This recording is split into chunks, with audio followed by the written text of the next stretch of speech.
Okay, I've rolled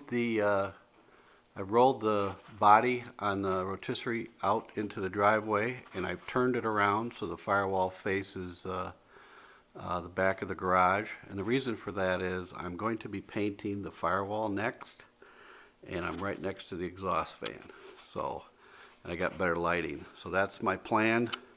We're going to get this firewall painted, and then we're going to drop the body down onto the chassis, and we're going to start fitting panels, doing body work on the rest of the body. I've decided not to paint the roof at this time, simply because I'm going to be doing so much other body work.